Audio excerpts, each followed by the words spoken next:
sahabat satu pena dimanapun Anda berada. Senang sekali saya Amelia bisa kembali menyapa di program Ngobrol Bareng Penulis. Program ini mengulas atau kita berkenalan lebih dekat dengan para penulis, para pengarang, pencipta karya dengan ide-ide kreatif dan ide-ide gila mereka, juga perjalanan hidupnya, serta kisah-kisah di balik setiap karya yang diciptakan. Dan pada episode kali ini ada seorang tokoh senior luar biasa yang punya segudang cerita, punya segedang karya begitu ya yang akan kita ulik lebih dalam. Siapakah beliau? Abang John mungkin bisa diperkenalkan.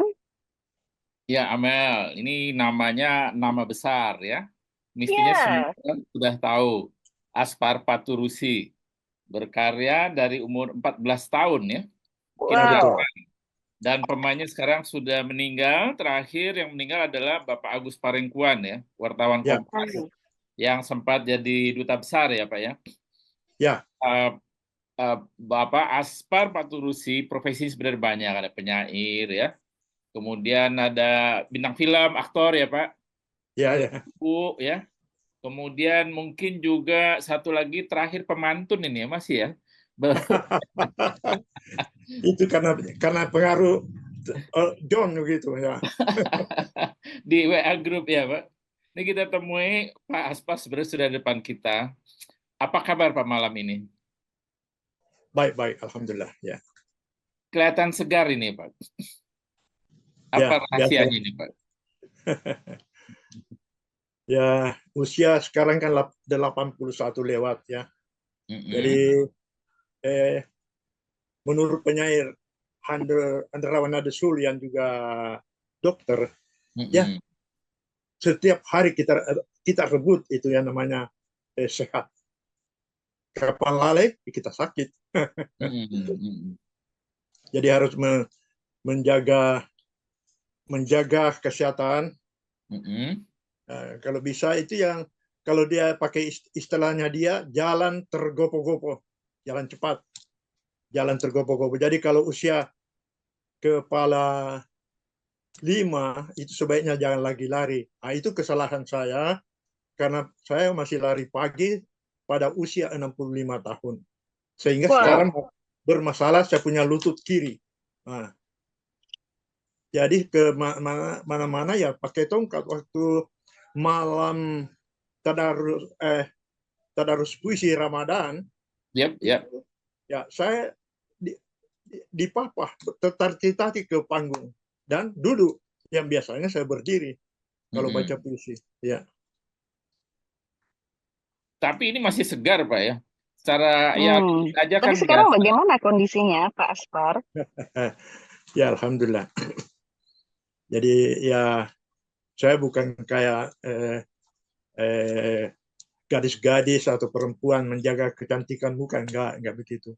Tapi ada juga tertentu ditepuk-tepuk muka itu supaya memang segar. Ya, jadi di apa namanya pakai gerakan-gerakan yang kayak memijat begitu. Ya. Tapi walaupun Bapak tidak seperti gadis, mukanya terawat, masih segar ini Pak kelihatannya. Ya. Kita beralih Pak, boleh bicara Pak tentang sebenarnya kita pengen tahu ya bagaimana perjalanan keseniman Bapak dari awal. Saya kagum sekali dari umur 14 ya Bapak bikin Ya, 14. drama ya. Itu Itu bagaimana? sebelum menulis naskah ya ikut pementasan ya drama sekolah, ikut dilatih sama guru-guru. Setelah itu lebih saya coba-coba bikin naskah. Jadi naskah itu. Saya ajukan pada teman-teman sebaya di Semia Negeri Makassar, di mana Agus Perempuan juga itu masih pakai celana pendek. Mereka terima, mereka mau produksi. Jadi 2 tahun setelah saya tulis naskah, jadilah pementasan itu. Dan itu beberapa teman yang pada akhirnya ada yang jadi pendakwa, ada jadi pokoknya jadilah semua di kehidupan masyarakat. Tapi sayang umur mereka pendek, termasuk Agus Perempuan sendiri. Agus Perempuan itu kalau tidak salah nanti di Jakarta sini baru dia menulis, jadi wartawan, jadi penulis. Nah, Dan itu kenapa Bapak tertarik waktu SMP itu? Hanya Bapakkah yang tertarik atau banyak teman lain yang tertarik juga pada Kalau drama? di kelompok saya di sekolah di SGB, Sekolah Guru Bawah, Mm-mm. SGB. Nah, disitulah saya tulis itu naskah di SGB. Itu saya punya teman, dia juga dia sudah teman agak senior. Mm-mm. Kalau dia menulis cerita pendek, jadi dia antara lain memperkenalkan saya pada kepenulisan. Tapi sebenarnya saya memang mulai dari SD itu ya seperti kebanyakan sastrawan kita banyak membaca naskah-naskah terjemahan seperti Winnetou dari Karame apa Ya, segala. Karome. Saya dari situ mulai pengembaraan saya pada dunia kepengarangan, dunia kepenulisan ya di situ. Dengan kemudian di kampung saya, kota kecil yang namanya Bulukumba, tempat pembuatan perahu pinisi itu. Nah, di situ ada sekolah mualimin Muhammadiyah dulu. Hamka sering ke situ waktu tinggal juga di Makassar. Oh Makanya iya, dalam novelnya ada di filmnya itu Pak ya. Saya lihat di filmnya Hamka ada ya itu. ya tenggelamnya kapal Panderu itu cerita tentang Bulukumba juga. Dia ke sana. Tentu saya belum lahir pada tahun 1930. Nah, di situ ada seorang guru ustaz itu, dia orang Kendal barangkali atau apa, dia pulang ke Jawa cuti, dia pulang dia bawa buku-buku balai pustaka. Disitulah saya kenal para pengarang kita ya, termasuk Hairil Anwar, Idrus, penulis novel ya Sanusi Pane, apa Armin Pane, Takdir Ali Sabana, semua dari situlah saya kenal semua itu. Ya, dan kemudian drama saya itu bercerita tentang keluarga yang dari desa ke kota. Jadi masalah urbanisasi, bahkan tentang bacaan tentang urbanisasi ini saya dapat di majalah Hikmah, kalau tidak salah, majalah Hikmah. Di situ saya baca analisa tentang urban ini. Bagaimana orang desa rame-rame ke kota. Nah, itu sudah, dan itu tahun 57 itu sudah 56 55 sudah dibahas itu, dan sampai sekarang ternyata masih ramai soal urbanisasi, termasuk nanti kalau ada IKN itu banyak lagi yang ke sana nanti. Iya, menarik itu. Ya. Itu di zaman Bapak SD yang Bapak baca buku sastra dan lain-lain itu, apakah itu hal yang umum ketika itu? Apa Bapak saja yang tertarik pada sastra? Iya, saya saja. Tetapi buku Tenggelamnya Kapal Panderweg, Siti Nurbaya itu dibaca rame-rame. Itu anak-anak gadis yang sebenarnya kakak-kakak saya lebih tua. Jadi mereka itu ada yang membaca dan kemudian mendengarkan. Saya juga ikut mendengarkan begitu. Eh, Jadi Apakah ada keturunan Bapak ayah atau ibu yang memang tidak ada, penulis dramawan? tidak ada. Oh, jadi dari mana itu Pak darah seniman yang mengalir itu? Saya juga tidak tahu dari mana. Ada kakak saya juga biasa menulis, tapi bukan sastra. Ya. Nah, terus dari karya pertama itu Bapak kayaknya terjebak apa terus konsisten sampai sekarang ya? Apa yang menyebabkan Bapak terus nggak pindah misalnya ke jalur lain gitu? Ya, tidak begitu saja nah. Sampai detik ini. Sekarang ini tinggal puisi-puisi. Kalau naskah drama terakhir ya barangkali waktu pandemi saya bikin naskah drama yang belum pernah dipentaskan selama ini. Tapi itu sudah terhimpun di dalam satu buku. Di situ ada 3 naskah saya. Jadi Perahu Nudua itu termasuk karya puncak kami dari Teater Makassar. Itu dipentaskan tahun 1985 di tim, dan di tim 1995 lagi di tim, tetapi kalau 85 festival teater, kalau 95 dalam rangka festival Istiqlal kedua.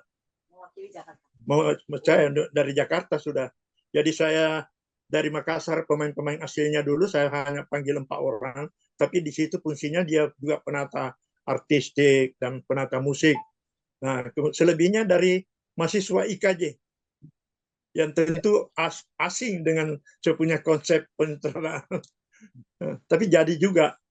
Ya. Maksud saya begini Pak, waktu SD, SMP itu Bapak tetap berkarya gitu. Tidak Ya, misalnya ingin jadi insinyur, jadi pilot, atau jadi tentara gitu.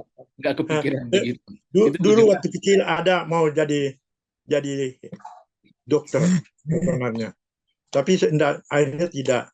Kemudian waktu SMP saya karena mungkin dalam keadaan kondisi kehidupan kami berat, ayah ditembak mati Belanda, kakak Wah, juga yang sulung, rumah kami yang dibangun dengan susah payah oleh ayah, rumah sebenarnya bagus, itu juga dibakar oleh Belanda.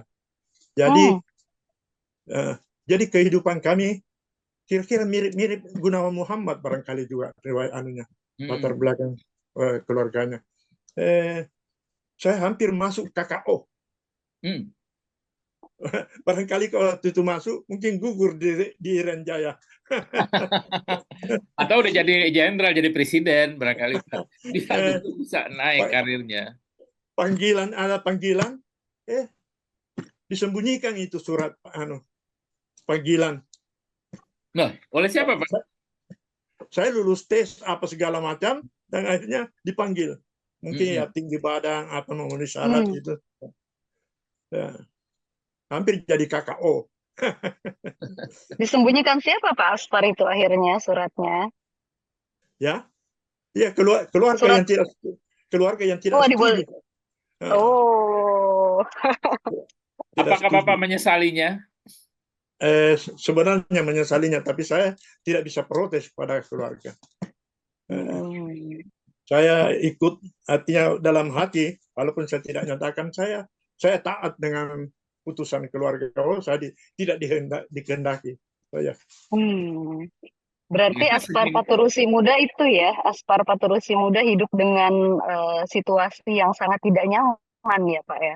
Oh iya, kalau di kampung kami itu jadi bukan hanya zaman Jepang, Belanda, kemudian masa gerombolan, ada gerombolan DTI, itu selalu ada perang-perang lokal antara tentara sama gerombolan itu.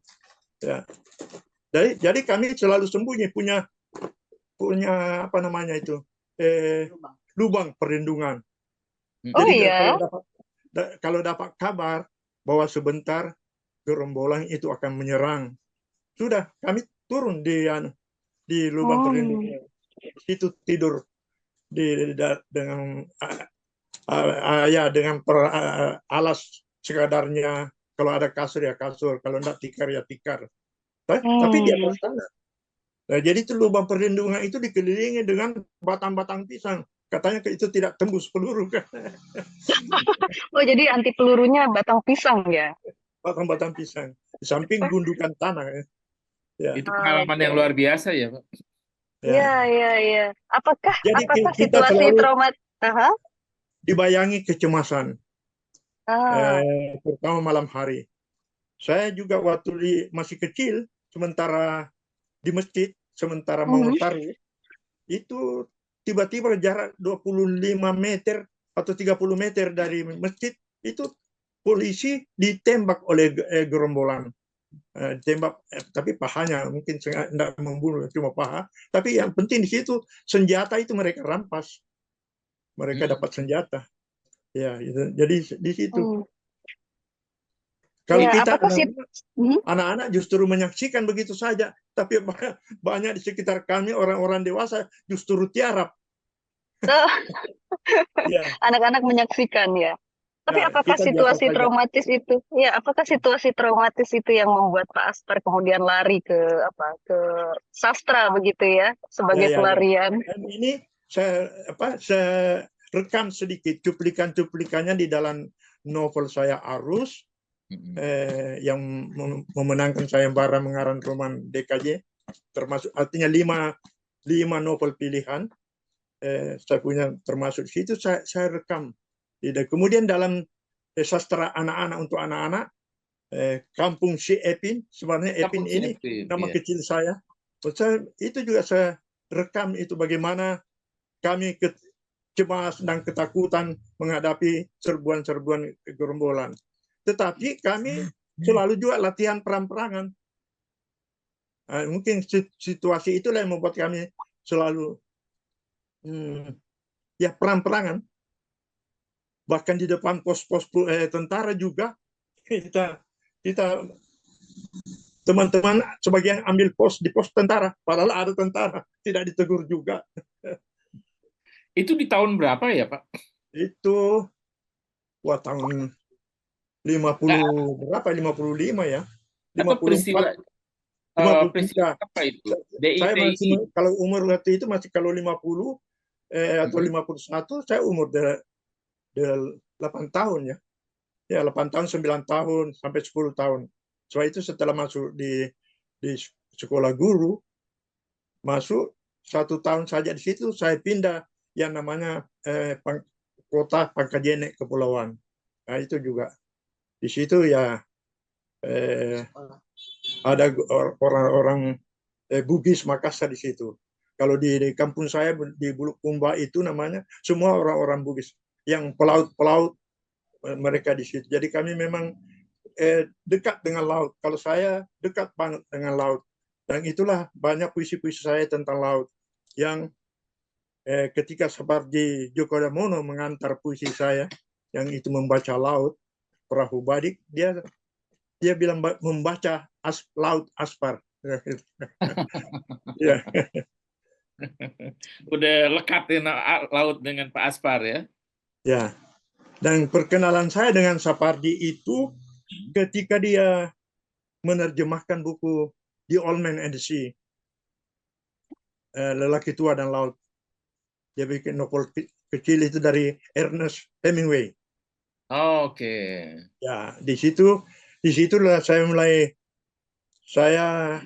waktu itu saya berani saja kritik dia bahwa terutama penggunaannya semuanya nya, diambilnya, disimpannya nya melulu. Tapi dia bilang ya mungkin karena saya orang Jawa. Ya, disitulah juga tidak asing juga bagi saya dengan nelayan tua itu yang melaut, bagaimana menangkap ikan paus ya. Jadi kalau melihat karir Bapak ya, saya lihat yang di majalah apa yang tadi itu tahun 63 Bapak sudah nulis puisi ya? 60. 60. 1960 di majalah Mimbar Indonesia. Mimbar Indonesia, redaktur budayanya itu Abi Yasin. Ya, boleh Yasin sama Ade kita Jumbo. perlihatkan Pak ya majalahnya ya. Baik, tolong Baik yang PDF-nya Baik. Saya lupa kirim ya. Ada Pak, Bapak kirim. Bapak kirim ke saya. Ini kan ya Pak ya, majalahnya ya. Ya, itu majalahnya. Nah, turun Baik ke halaman kemudian daftar isi, di situ kan di daftar isi ada nama Sitor Sitomorang, ya ada nama saya dengan puisi, ada NH Dini dengan cerita bersambungnya. Ya. Terus Kemudian di halaman berikutnya itu di halaman seni budaya itulah puisi saya dua puisi. Ya, di situ sebelahnya. Ini tulisannya Sitor ya? Ya, tulisannya Sitor. Waktu itu jadi saya jadi ada teman dari Jakarta. Dia ingatkan jangan besar kepala ya, Aspar. Tapi bagus juga. Saya tidak besar kepala, biasa saja. Coba bayangkan berdampingan dengan nama besar waktu itu Sitor Sitomorang. Kemudian nama redakturnya Abi Yasin, kan luar biasa. Umur 17 tahun. Wow. 17 tahun saat menulis di sini Pak Aspar berarti ya? 17 tahun itu tahun 60 dan masih pakai ejaan lama kan? Iya. Ejaan lama. Iya. Umur 17 tahun Bapak sudah menghasilkan karya ya, gini? Ini tidak ada majalah, ini tidak ada sama saya. Kemudian saya ada teman di Makassar yang punya perpustakaan, saya kira-kira 4 kali kopi itu dan selalu hilang itu puisi. Nah, ini di PDS Abi Yasin, ya istri saya ke sana, dapatlah ini. Jadi untungnya juga dia tidak minta hanya puisi, dia minta yang fisik majalah itu dan daftar isinya. Itu So, kan ada warna merahnya, Pak. Di zaman itu kan masih hand press, Pak, ya? Belum ada yang berwarna, ya? ya belum. Tapi itu ada Belum. merahnya, dari mana itu merahnya? Enggak tahu. Kenapa ada warna merah tuh di Indonesia? Ya, Di enggak kapal, tahu. Saya enggak tahu. Itu 64 tahun yang lalu ya. Iya. Padahal di zaman itu teknologi cetak masih hand press, ya. Hand press itu Ya. kan tidak Hand bisa press, ya betul. Hand press. mengeluarkan warna. Handset. Pakai timah. Ya. Ya, pakai timah. Saya masih dapat itu ketika saya jadi wartawan itu. Tapi bukan saya yang menyusun. Nah, waktu itu saya sudah sampai pada tingkat bisa membaca terbalik itu huruf-huruf timah itu. Oh, itu pakar itu kerja Ya, di susun huruf itu. jadi itu kerja saya diminta oleh teman-teman wartawan kalau kita tidak ada berita untuk HL. Jadi bilang coba intip koran lain apa beritanya. Saya lah yang bertugas membacanya dan kemudian saya bikin beritanya. Itulah juga HL kami. Jadi tentu heran wartawan. Tentu heran itu wartawan dari mana dia sumbernya ini. Itu Ya, sejenis itulah plagiat karena, tuh, Pak, ya? Hah? Sejenis plagiat itu ya? Sebab itu di percetakan itu ada beberapa koran. Ada beberapa koran di situ. Ada koran sore, ada koran pagi. Kalau kami ada dua ya, yang koran pagi ya. Dari situ saya biasa ambil beritanya. Itu di Makassar, Pak, ya, Mas, ya? Masih Makassar. Jadi pernah saya hanya sendiri jadi saya yang bikin tajuk, saya bikin itu lain. Jadi paling 3 berita yang lain tuh saya suruh itu petugas karyawan situ angkat semua beritanya, tumbuh saja itu judul anunya. Misalnya dari koran ini tumbuh. Jadi Bapak nulis tajuk, halaman dalam hampir diangkat semua. Bagaimana bisa saya sendiri? Saya bikin tajuknya, bikin HL-nya dan 2-3 berita di halaman 1. Permen. Semua dipegang semua oleh Pak Aspar. Berarti Aspar Paturusi canggih betul ya pada masa itu ya, saat muda itu ya. Jadi itu apa namanya, pengalaman sebagai wartawan itu juga bikin bisa ya menulis cepat. Ketika menulis novel itu 1 minggu kelar. Kemudian 1 minggu berikutnya lagi saya bikin lagi 1. Saya ikutkan sayembara. Saya pikir wah tidak cukup ini dengan 1 novel, mesti 2. Jadi konon dari juri 2 novel saya dari 65 novel masuk, akhirnya masuk 10 besar, akhirnya tinggal 6. Saya punya masuk juga sebenarnya di 5 itu, tapi ada salah seorang juri yang protes, akhirnya ya cukuplah 1 yang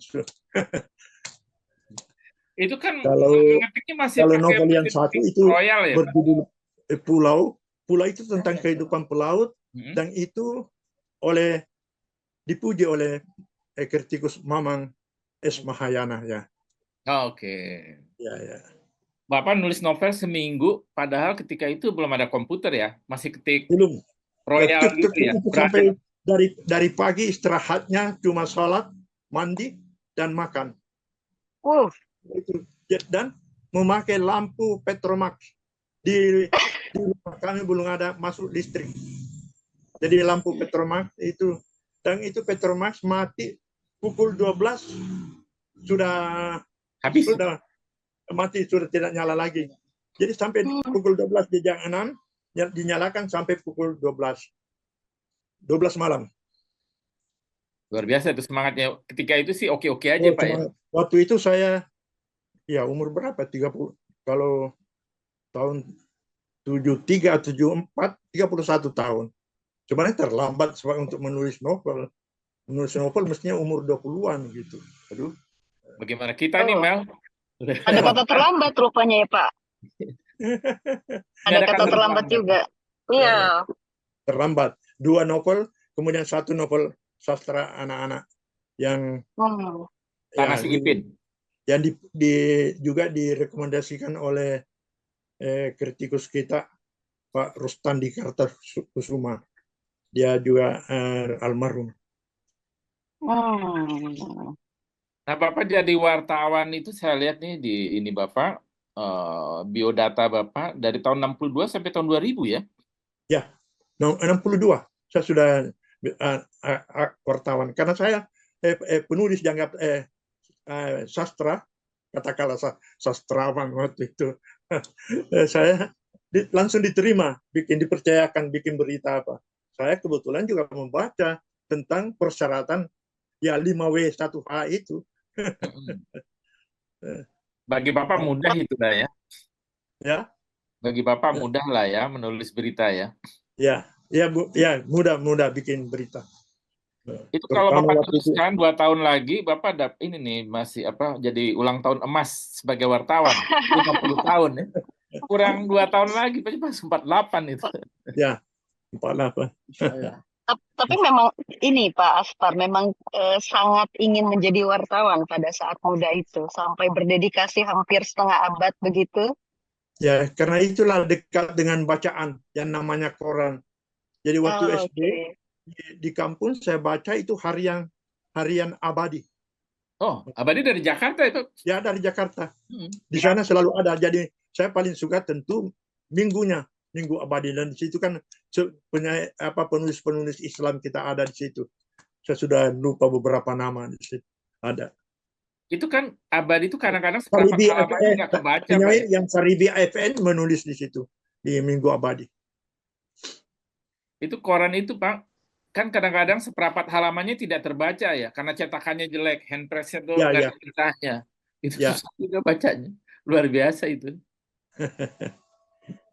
Nah, Bapak jadi wartawan selalu dapat ya. Selalu dapat. Wah, jadi wartawan liputannya selalu masalah kesenian, Pak, atau enggak, liputan umum. Bahkan masalah politik rapat-rapat umum waktu itu saya hadiri, dan saya termasuk juru tafsir berapa peserta rapat raksasa itu. Misalnya 5.000, 10.000, 20.000, itu dibulatkan saja. Enggak ada 5.000, 21, enggak. 5.000, 10.000, 20.000. Apa itu juru tafsir ya? Tafsir jumlah. Memperkirakan jumlah ya. Oh, oke. Itu bagaimana Bapak menafsirkan itu jumlahnya sekian-sekian gitu? Lihat saja, karena pengalaman menyaksikan rapat-rapat itu, rapatnya ini di lapangan terbuka kan. Jadi di situ sudah tahu, oh sekian pengunjung. Kalau dalam gedung lain lagi ceritanya, kan gampang banget gitu. Dan biasanya juga tidak meleset dengan teman-teman lain, wartawan lain, dan mereka bikin juga di korannya sama. Saya sebut 10.000, mereka juga sebut 10.000, tulis juga 10.000. Ya. Berarti Bapak punya keahlian memperkirakan jumlah orang ya dalam satu kerumunan ya.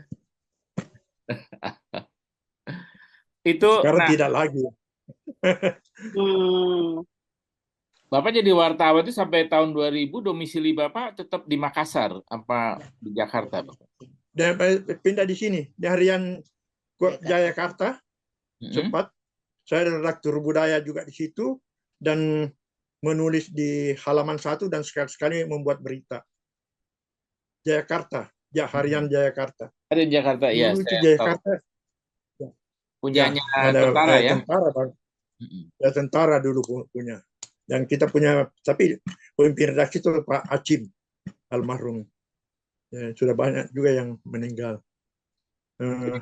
Bapak tuh di jadi, kemudian di majalah itu sama antara lain saya redaktur khusus bersama juga JK, justru juga di situ. JK Yusuf Kala maksud Yusuf Kala. Oh, itu kawan Bapak dulu ya? Dia majalah Saudagar. Nggak diajak Pak masuk kabinet kemarin? Ya biasa, dia tahu saya seniman, begitu saja. Tentu dia bilang seniman tentu tidak ada urusan dengan disiplin politik, disiplin kabinet. Saya ketemu juga JK ini hanya satu kata saja kalau ketemu. Hey, dia juga balas hey. Jadi itu saja, tidak ada cerita. Hai aja ya. Ya, hey. Kecuali awal saya bilang siap jadi wapresnya. Waktu yang wapres ke-10, saya bilang jadi. Gimana tahu? Pokoknya jadi. Itu Jadi sama dengan setelah Bapak jadi, memperkirakan jumlah orang ya, jadi gitu. Atau 10.000 orang percaya aja Pak ya. yakin saja. Dan kemudian didukung juga misalnya dengan masyarakat Bugis Makassar di seluruh Indonesia. Itu di luar Indonesia itu lebih banyak daripada yang tinggal di Sulawesi Selatan. Lebih banyak di luar. Jadi Bapak sudah lama mengenal JK ya Pak ya? Oh, sudah lama. Saya jadi wartawan, dia saudagar, ya pengusaha.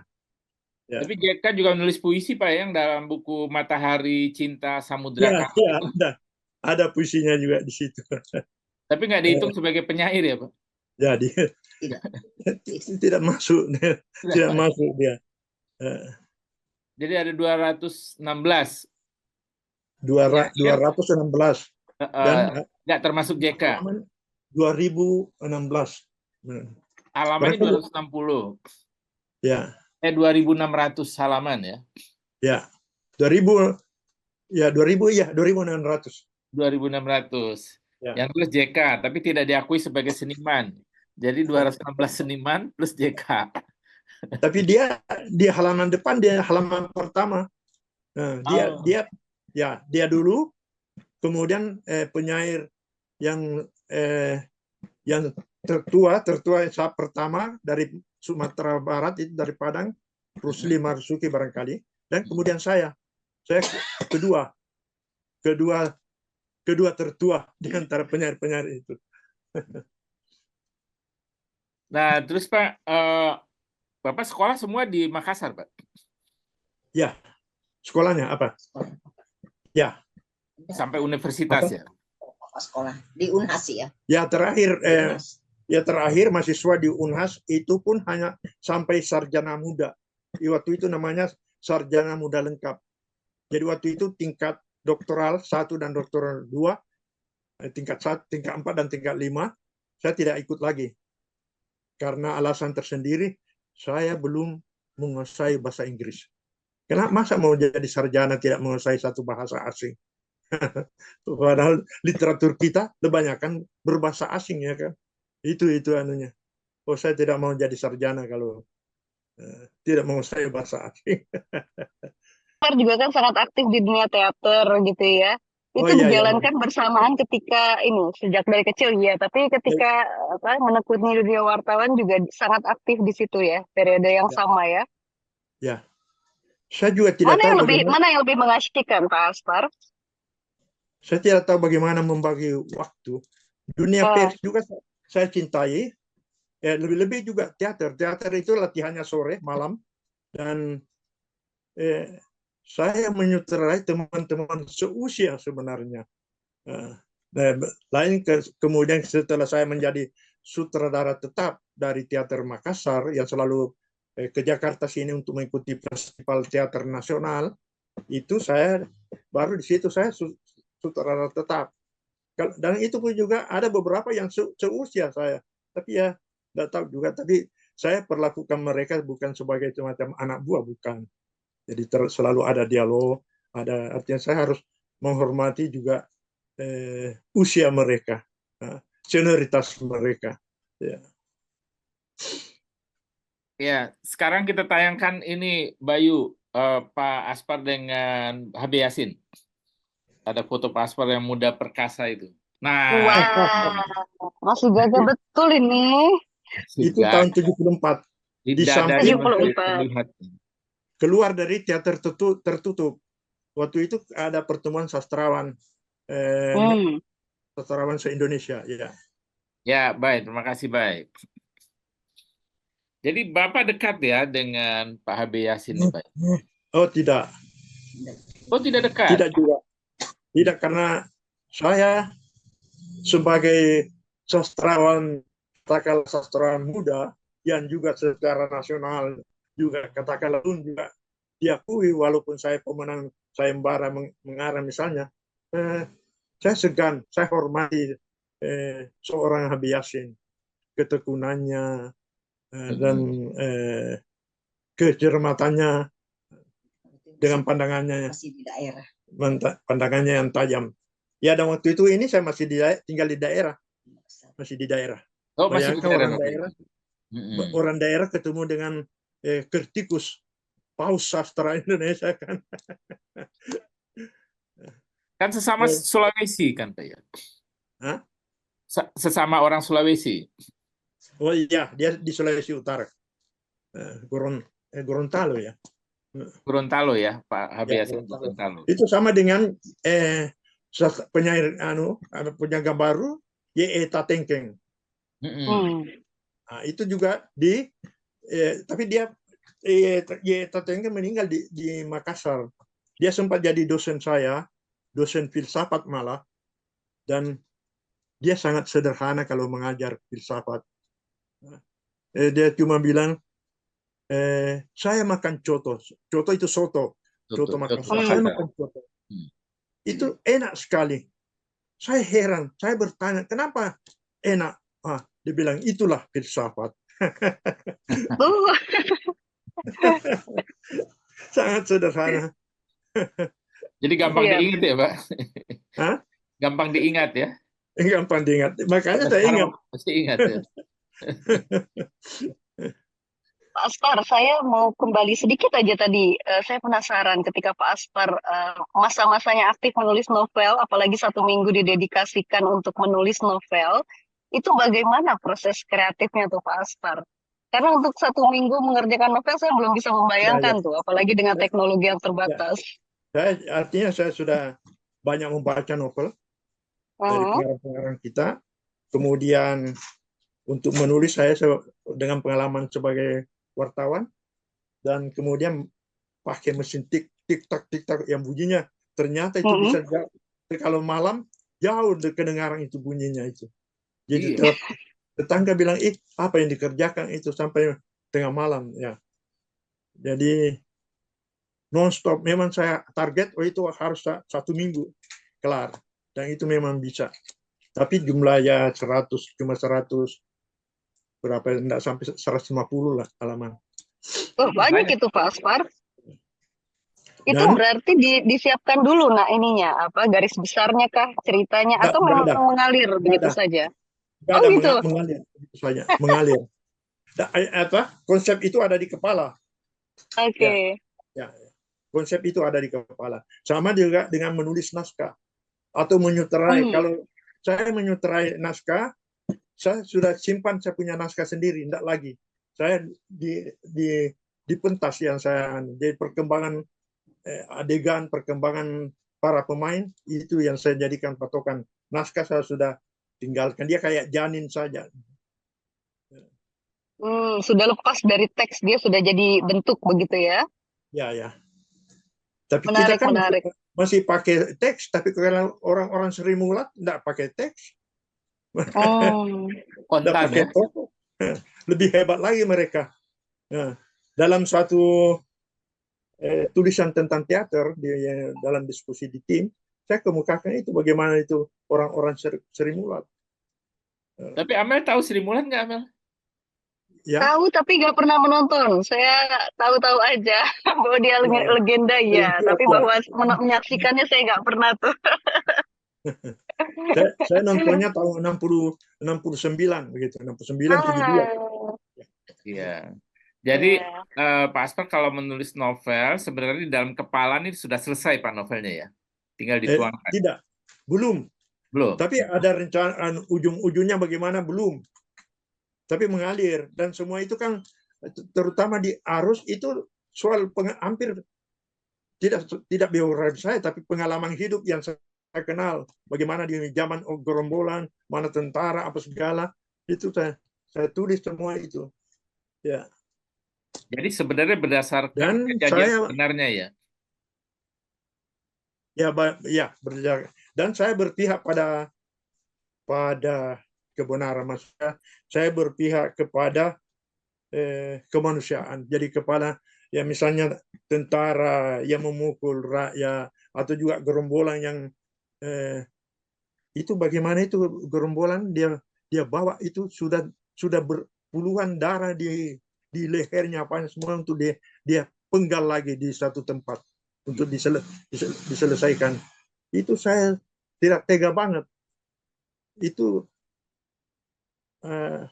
apa namanya sangat sangat anti kemanusiaan.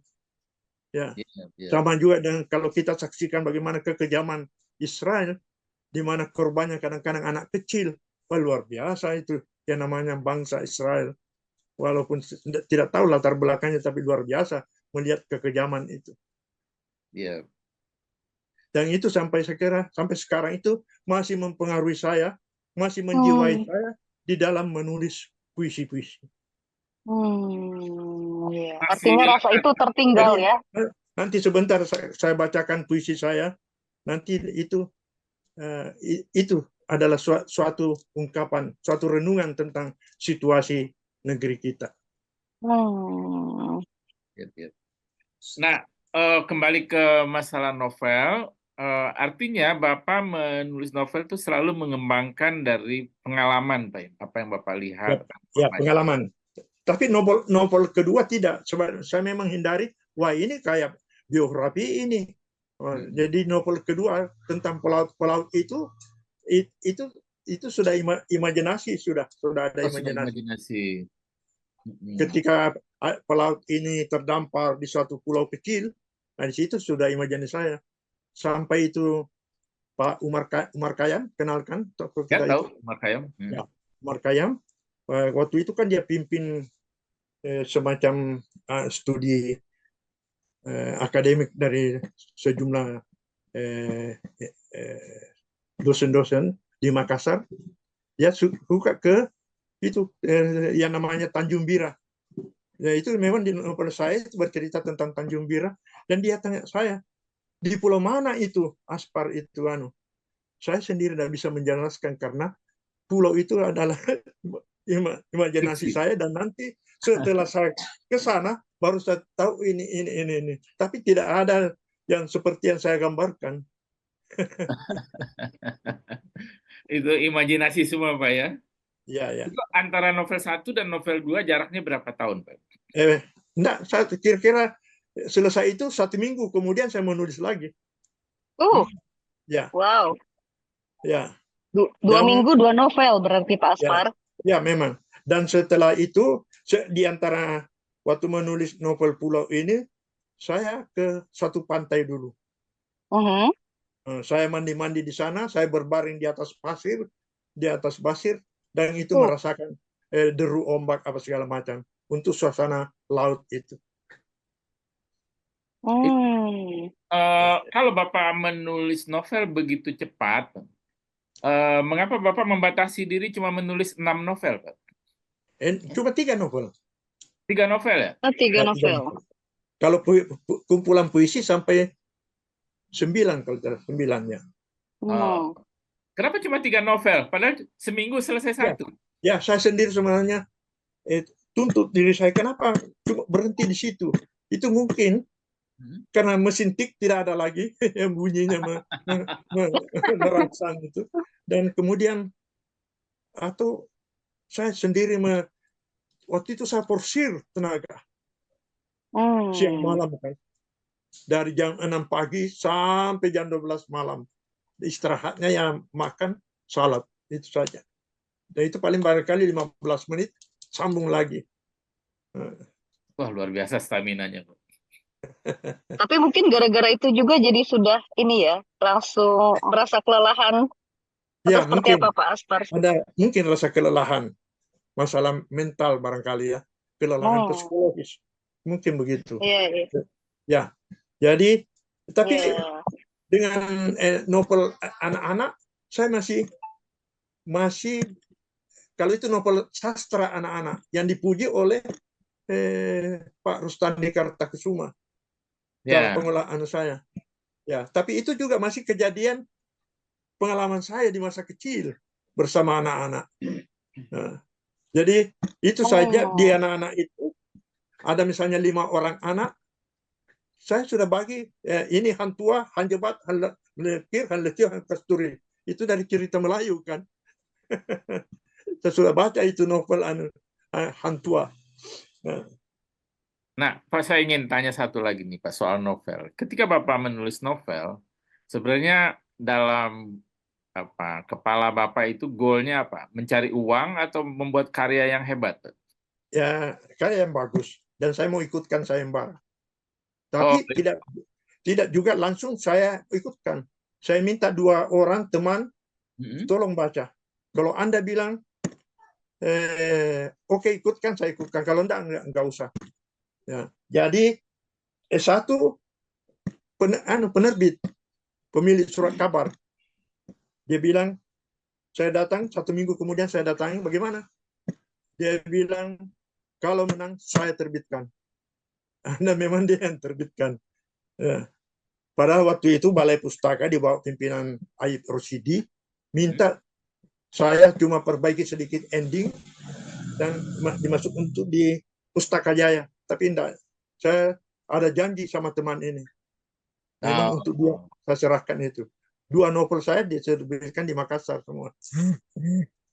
Jadi Bapak cukup mendapat opini dari 2 orang teman Bapak untuk ikut dua orang. Satu sayembara apa tidak gitu? Ya, 1 orang wartawan senior, tapi dia juga penyair senior, dia senior saya. Ya, memang beda usia sekitar 8 tahun. Dan 1 yang saya sebaya. Ada nggak novel Bapak yang tidak direkomendasikan ikut sayembara? Kenapa? Seandainya tidak Saya tidak ikutkan. Tapi ada kejadian gitu? Enggak ada kejadian. Oh, ada gitu, nggak enak loh teman ya kan, baru ikut sayembara gitu. Dan buktinya banyak penghargaan Bapak kan? Tapi kalau dia bilang memang jangan, mereka orang, saya yakin mereka jujur. Tapi mereka yakinkan saya ikutkan sayembara. Sudah, saya tidak koreksi lagi. Ya. Berarti sarannya bagus itu ya, Pak Aspar ya, karena akhirnya menang terus ya. Objektif dia ya. Tapi di majalah Horizon diulas oleh salah seorang penulisnya majalah Horizon, Bambang Budiono. Itu ada beberapa kalimat saya putus, artinya tidak jalan. Oh, ya. Oh, Bambang Budiono apa Bambang Budiono, Pak? Bambang Budiono ya. Bambang Budiono. Ya. Bambu. Tapi Bapak banyak ini dapat penghargaan nih. Novelnya, bukunya. Artinya buku Perahu Badik dapat penghargaan dari Badan Bahasa itu bersama Remi Silado, dia novel, dan buku puisi lagi 1 sama Adri Darmajiwoko. Itu yang Adri Darmajiwoko. Ya, masih ya. Terus muda lagi dari saya.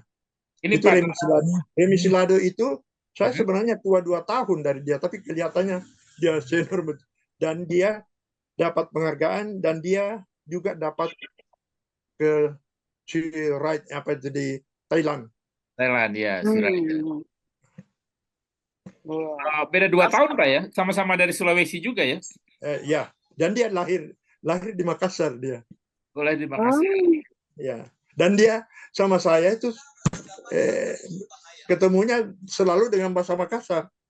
Oh. Itu almarhum penguasaan bahasanya luar biasa. Ya, dia banyak sekali bisa bahasa Inggris, Belanda, Jerman, bahasa Latin dia kuasai.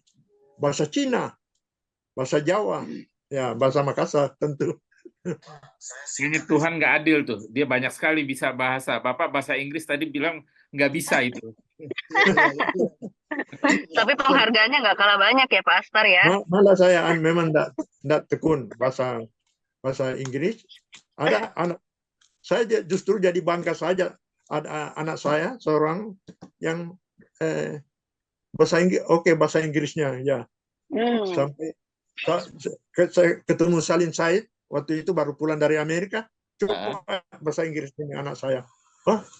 Salim puji bahasa Inggrisnya. Memang dia lebih halus bahasanya dari Salim Said, dan dia memang ketemunya selalu sama orang Amerika kalau untuk latihan itu.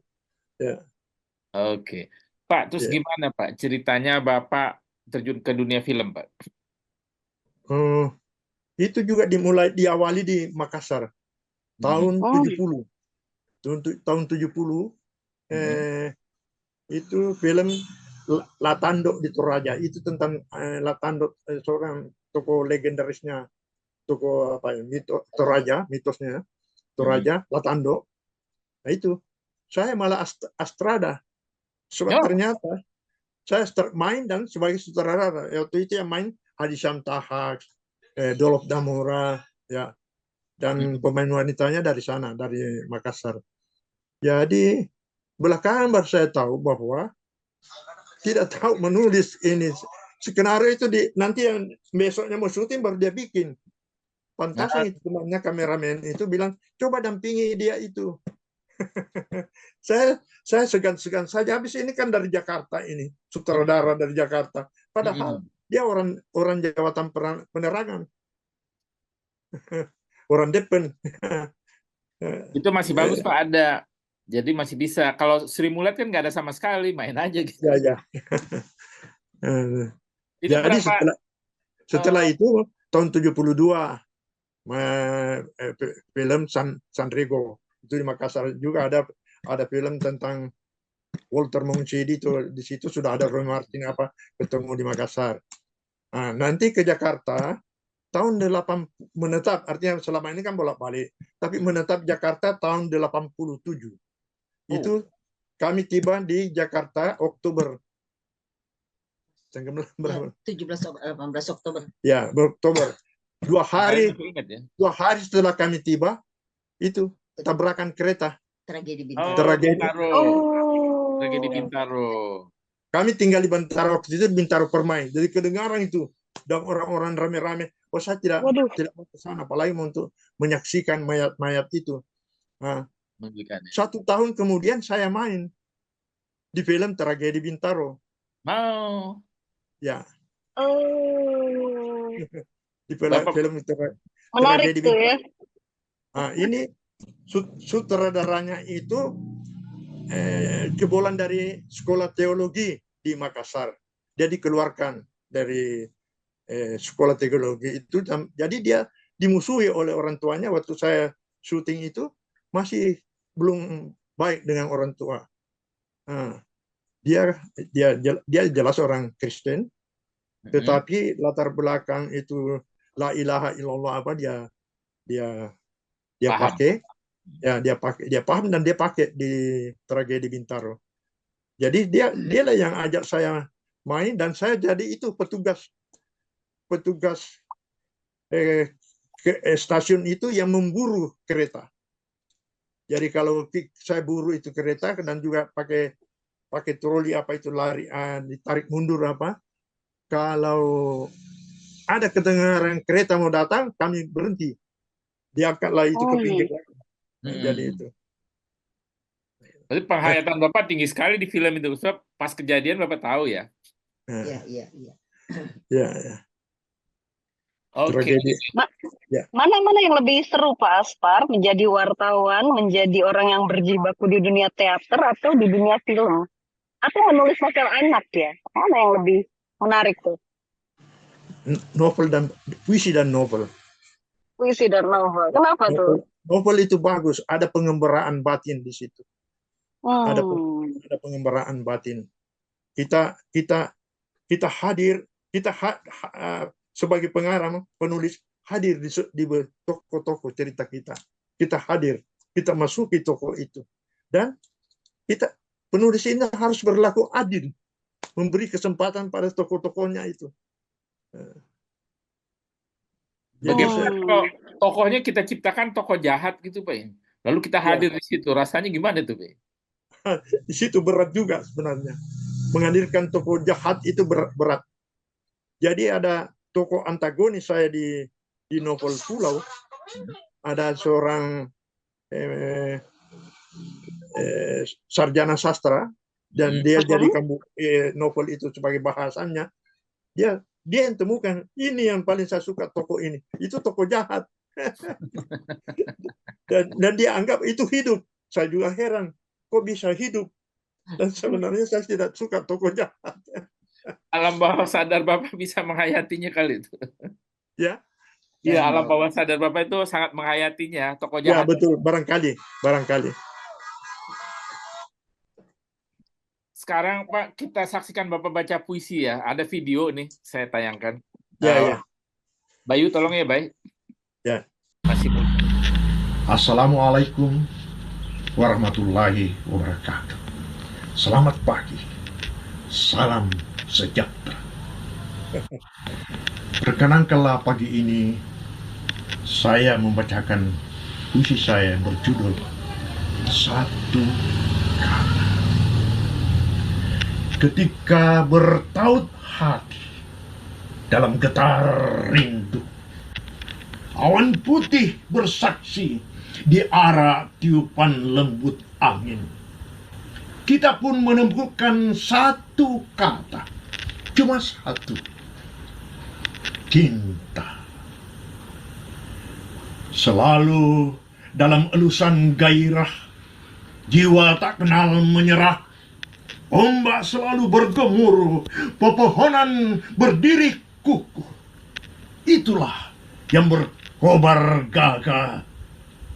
Satu kata cuma, tak pernah punah. Harapan. Hari tua yang tidak tertunda, halaman ditumbuhi beragam bunga. Kita jalani hari-hari indah. Tak lupa menanam amal ibadah. Menghirup napas suci, dirangkul tulus nurani. Cuma satu kata untuk taman surga menantimu. Jika banyak harus kau jaga. Tak boleh membiarkan waktu sia-sia. Cuma satu kata harus kau jaga.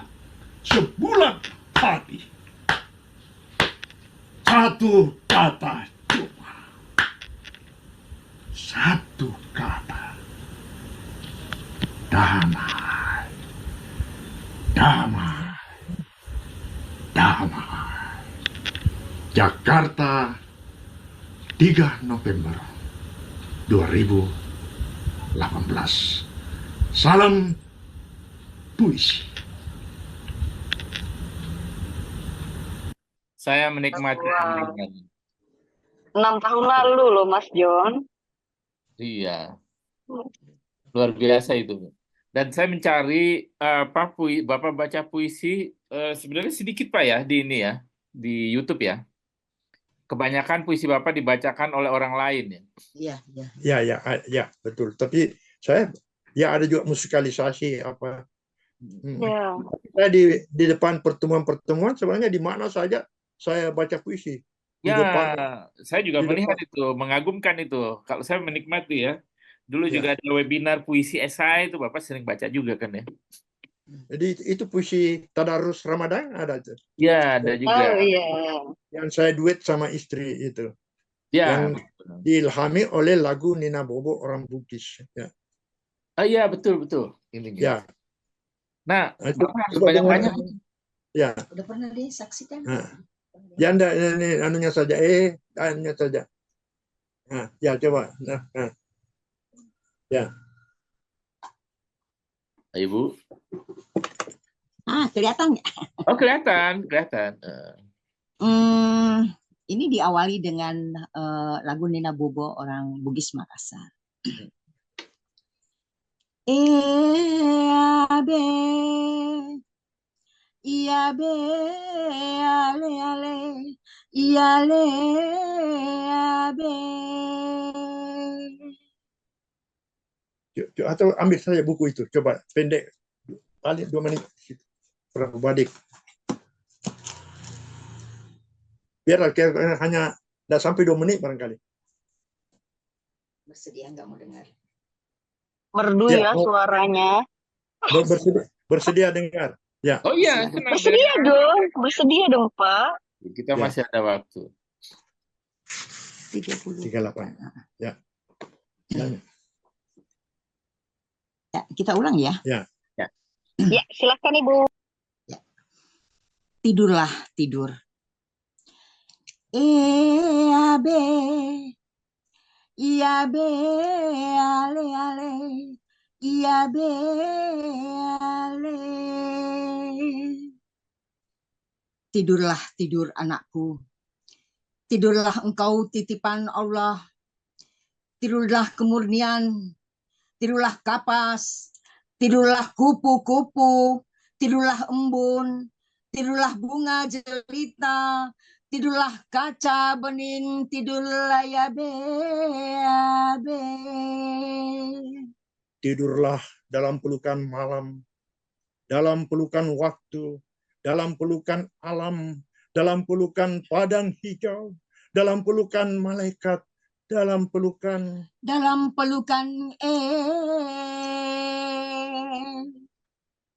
songsong harimu, songsong matahari, songsong langit, songsong ombak, songsong bunga-bunga, songsong segala yang boleh, songsong segera.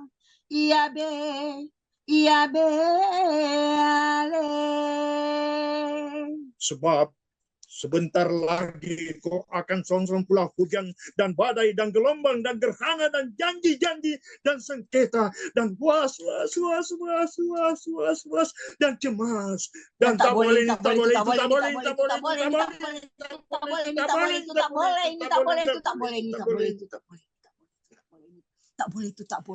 dan harus ini harus itu harus ini harus ini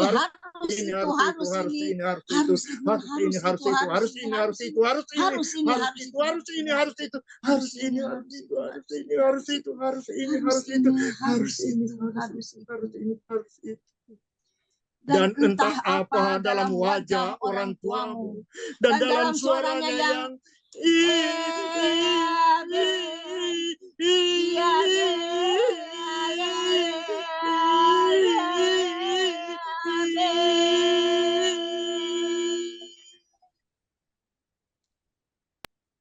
Wow, kolaborasinya keren banget Pak Aspar Maturusi sama istri. Aku kagum-kagum Mas Jung. Iya, luar biasa ini. Tapi memang ini ya Pak Aspar dengan istri itu ini ya, memang sama-sama mencintai dunia sastra dan puisi ya. Karena begitu ini ya, begitu harmonis rasanya. ya juga suka baca puisi, kemudian sempat main di drama saya, main drama gitu. Sudah menikah masih main lagi ke sini, main apa? Jalunas ya? Ya, jadi. Samindara. Nah, Jadi Denny Jaya di dalam bukunya itu dia minta tanda tangan, dia tulis ya duet yang dahsyat. wah, ya duet yang dahsyat. Ya, duet yang dahsyat. Dan ini biasanya kami pakai di tutup pembacaan. Kalau saya habis membaca puisi, 2-3 puisi, ini penutupnya. Dan apa namanya? Tidak ada puisi kami, puisi saya, tidak ada yang bisa duet seperti ini. Jadi hanya duet ini. tunggal ini saja, duet tunggal ini. Puisi tunggal cuma ini saja. Yang lain nggak bisa diduetkan. Yang lain tidak. Tapi untuk jadi top penyanyi itu cukup satu lagu aja cukup bisa sebenarnya. Ya. Ini kan, nggak usah semua lagu top. Kita kan bukan The Beatles, semua lagunya top ya. Puisi juga gitu. Keren banget itu, Pak. Berarti duet ini juga dengan satu puisi itu sudah mantap, sudah dahsyat. Saya setuju dengan Denny J.A. berarti. Saya jadi penasaran itu. Berarti ketika bersama sang istri, bagaimana puisi-puisi cinta itu diterbitkan oleh Pak Aspar, ya? Apakah Pak Aspar seorang yang romantis begitu ya? Dengan kata-katanya? Enggak ya, Bu ya? Ada kumpulan puisi saya ini nih, Ranjang Cinta. Oh, apa itu? Isinya kumpulan puisi. Ya. Puisi-puisi mengenai cinta? Tidak semua. Oh, enggak semua. Tidak romantis, tapi kalau saya lagi jatuh cinta, saya tulis puisi. Tapi yang betul-betul juga menggetarkan hati, tapi saya khusus untuk yang bersangkutan. Saya kira Oke. dia ini saya tidak bikinkan puisi. Waduh, Tidak, tidak. Ini puisi yang utuh. Tapi puisi yang utuh ya puisi. iya. Tapi begitu Ya, ya, memang kalau yang terlalu indah itu sulit diungkapkan dengan kata-kata ya Pak Aspar ya. ya, ya. Luar biasa ini. Bapak masih membaca apa sekarang? Baca novel, Ya. baca apa gitu? Masih membaca. Daya baca agak kurang. Sedangkan koran itu kalau berita-berita yang menarik baru saya baca dari awal sampai akhir. Kemudian Oke. di halaman opini biasanya itu artikel-artikel itu saya baca habis, termasuk tajuk. Itu juga sudah agak kurang. Ya. Tetapi ada buku-buku tertentu habis. Seperti misalnya bukunya saudara Salim Said almarhum tentang dari Gestapo ke reformasi, karena banyak saya tahu peristiwanya, saya baca dari awal sampai habis yang 587 halaman. Tapi saya dulu penggemar membaca terutama buku silat. Buku silat? Iya. Jadi buku silat ada seorang penulis yang biasa menulis di analisis politik, analisis pemerintahan, situasi, Profesor Muhtar Pamutinggi almarhum yang juga baru-baru ini meninggal. Yep. Muhtar Pamutinggi itu dulu di Makassar, dia pertama main di drama saya sutradara. Dia mempersewakan buku-buku silat. Jadi saya dapat gratis. Jadi pernah saya membaca buku 29 jilid buku silat Cina ini, itu sama waktu saya menulis novel dari pagi, tapi ini sudah dibawa lampu listrik. Dari pagi bukan Petromax lagi. 29 Maksud Bapak jilid. Kopingho ya Pak? Hah? Maksud Bapak Kopingho? Saya lupa Kopingho. Iya, Kopingho saya baca, karya-karyanya Kopingho saya baca. Ya. Ada juga yang penulis asli Cina kan, ada itu ya. Jadi sampai 29 jilid itu pendekar itu Tulianto, pendekar Yoko ya, yang ada filmnya juga. Oh, Yoko, iya aku tahu. Dia suka teman ini Muhtar Pamutinggi ini, filmnya itu ada, lebih bagus di buku. Di buku lebih bagus.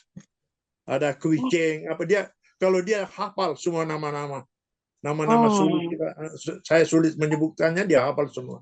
Oh, dia penggemar banget ya Muhtar Pamutinggi ya? Ya. Dia koleksinya banyak dan dia persewakan buku-buku. Ketika mau studi di Jogja, dia jual lah semua bukunya itu, antara lain untuk biaya perjalanannya ke Jogja. Menarik nih. Jadi saya kalau habis coba balikin pokoknya kasih saya yang baru atau yang menarik, pokoknya memang populer. Jadi selalu saya dapat buku-buku silat yang bagus. Jadi itu saudara siapa Muhtar, dia dipengaruhi oleh pendekar silat itu. Dia selalu diam, saya masuk di satu tempat tidak pernah menganggap dirinya kayak jago dia duduk tenang dan menyimak keadaan. Dia juga begitu pembawaannya. Terpengaruh ya Pak. Saya juga dipengaruhi oleh karakter pendekar Cina itu. Sekarang ini Aspar nggak terpengaruhi? Ya, saya sekarang ini selalu nonton lewat Indosiar film-film Cina itu yang berepisode. Ini ada saya nonton ini sudah masuk di episode 19. Ya. Itu jam 22.30 main. Ini ya. Tetapi kalau mulai yang 11 jam 23 bagus bagaimanapun, saya jam 12 harus paling 12.15 12.30 paling lama harus tidur. Tidak lagi. Sudah jam istirahat ya Pak ya? Ya, harus istirahat. Aspar juga termasuk yang dipengaruhi dengan jurus-jurus dan tokoh-tokoh silat nggak nih? Iya. Saya dipengaruhi karena pendekar-pendekar itu sebenarnya umumnya rendah hati. Ya. Nanti Hmm. nanti kalau dia diserang dia balik. Bahkan semulanya mengelak, artinya tidak mau menunjukkan keahliannya. Hmm. Itu Ya. kayak pendekar-pendekar silat itu. Pak Aspar sampai sekarang masih menulis nggak nih Pak Aspar? Hah? Masih aktif menulis kah sampai saat ini? Ya, menulis puisi masih. Masih Kalau ya? puisi, Ada puisi. puisi. Atau menulis ya artikel semacam ini kenangan untuk teman-teman itu untuk Muhtar Pabuting saya menulis, Salim Said saya menulis. Setelah itu Salim Said saya sempat saya sama-sama di Dewan Kesenian Jakarta tahun 90. Tapi dia hanya satu periode kalau tidak salah. Kalau saya sampai dari 90 sampai 2002, 12 tahun di Dewan Kesenian Jakarta. Oh, lama itu. Ya. Kayaknya Bapak menekuni sesuatu itu panjang ya, Pak. Kalau Iya. Bapak 49 tahun ya. Iya. Menulis Kalau Dewan panjang. Kesenian Makassar itu sampai sejak didirikannya itu sampai 17 tahun saya jadi pengurus. Kalau saya tidak pindah ke Jakarta, saya masih pengurus. Sebab saya salah seorang pendiri itu Dewan Kesenian Makassar tertua setelah Dewan Kesenian Jakarta. Didirikan pada tahun 1969 oleh 11 orang seniman, ya penyair, sastrawan Makassar, yang tokoh-tokoh terkemuka itu. Saya termasuk pendirinya dan semua mereka itu 10 orang sudah mendahului saya. Ya. Jadi tinggal saya sendiri yang jaga gawang yang sebagai ya teman-teman biasa tulis salah seorang ya pendiri kesenian yang Dewan Kesenian yang tersisa. Pasti ada alasan itu tuh Pak. Yang main teater dari kecil Bapak tinggal sendirian ya. Bapak tinggal sendirian. Berarti Bapak diberkahi ya. Betul. Amin. Pak Aspar, mungkinkah kita melihat novel keempat Pak Aspar begitu? Apa? Apakah mungkin ada karya novel keempat karya Pak Aspar? Ini saya bisa bacakan ini. Ini baca ini aja yang terakhir, karya terakhir. Ini karya terakhirnya, oke. Terakhir, kalau ini yang terakhir 4 April 2024.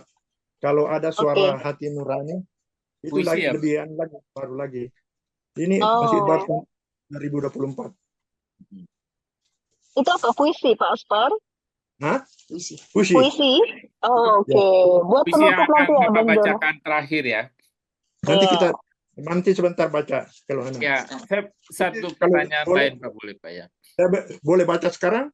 Sebentar Pak, saya mau nanya satu hal aja. Ya. Apa yang Bapak sarankan kepada anak-anak sekarang? Buku apa yang Bapak sarankan untuk dibaca oleh anak-anak sekarang? Sekarang bacaan untuk mereka banyak banget. Iya. Di Google di mana, dan karya-karya itu berseliweran di mana-mana.